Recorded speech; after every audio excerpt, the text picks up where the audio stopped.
Welcome back to Guild News, which I guess is monthly now. Sorry about that. I got busy with some of my larger videos, so these kind of took a back burner. Anyway, a lot has happened in the last few weeks, so let's sum up some of the major things for those of you who are not keeping up with the news. So we're going to talk about things in chunks, which means let's talk about what was promised on the roadmap from like a while ago, which is all of September, IGN had exclusive news about Veilguard. I actually really enjoyed the coverage on this. There was some really beautiful artwork that was like exclusive to it. At least check that out. Really cute. Although warning, there is a fair amount of spoilers in the coverage, although I'll try to keep this video spoiler free. The first video they had was a 22-minute gameplay video where the devs talk about what's going on, and we get a good look at the new player hub as well as a companion mission from the game. Then they announced that photo mode is official. It is real now. It was kind of in limbo, but it's back. It's there. Here we go. A hands-on review from IGN was super positive about Veilguard, saying that they felt relieved that the game felt good. And finally, the last IGN article is what everyone has been talking about, and not positively. They finally announced the choices that will be carried over from the last games, being 1, the Inquisitor's race and gender, maybe technically 2, but whatever. 2, who the Inquisitor romanced. 3, if the Inquisition was disbanded or given to the Chantry, and 4, if you vowed to stop Solus or redeem him. And that's it. A ton of people are stunned at this choice, with reactions ranging from mildly sad to furious. The IGN article goes into talking about why the devs made this decision, and I have a bit of it on the screen now, but there is one thing I would like to touch on. They have said they are very committed to make sure no world state is invalidated by the things that happen in Veilguard. I'm trying to keep the spoiler free, but to say the least, I'm very curious as to how they do that. But yeah, having been with the game hands-on for a while now, this is probably the worst part of the game. For many, that's a big deal breaker, and like, I get it. I'm not going to try it spin it otherwise. I'm just also super invested in the story and new companions, and I just kind of sigh and move on. But that being said, I'm glad that this is coming out now and not on release day. It lets people make informed decisions.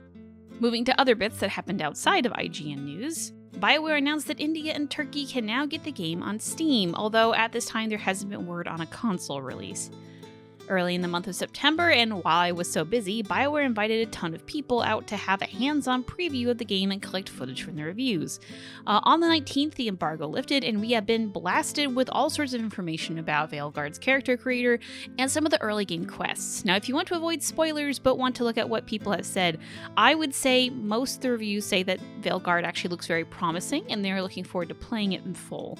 Now, linked below, the Dragon Age subreddit kicked ass, as they normally do, and made a giant spreadsheet of all the review videos of people who went, along with spoiler warnings and some more info. Huge thank you to everyone who worked on that. I think it's great.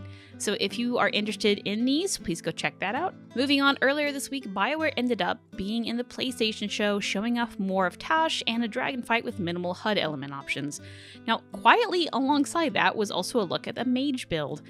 Link below if you want to see that, but I would say spoilers for that as well. Veilguard is also at the Tokyo Game Show with a booth and a playable demo. Now, I don't speak Japanese and Google Translate sucks, so I have no idea how it's going. I've seen a couple English speakers say that. I actually saw one today that was like, BioWare's back, baby. But they do have a cool in-game props to take photos with, and there's some close-up shots of the weapons from the person who made them on Twitter. I linked that down below. Now, as of right now, Tokyo Game Show is still going on, but other than the booth, Veilguard's part is mostly done. There was a trailer shown, but it's one that we have seen previously. We are also about halfway through the radio drama that was announced a while back, with the last episode featuring Tosh. Now, I think it's been a cute thing. I mean, it's well produced. However, when listening, keep in mind the lore can be funky, and that's because it's not actually written by the BioWare writers. Now, I don't know why this was outsourced, but here we are. I mean, like, I do think it's fun, and it's clearly a lot of effort put into it, but things are just a little bit off in a way that has the deep lore crowd checking their notes in confusion. So please know that things are not being retconned, and welcome to the wild world of Dragon Age tie-in media where weird decisions are made.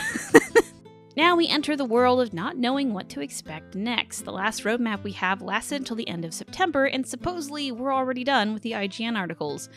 I assume we might get another one in October, but we are basically a month away from release at this point.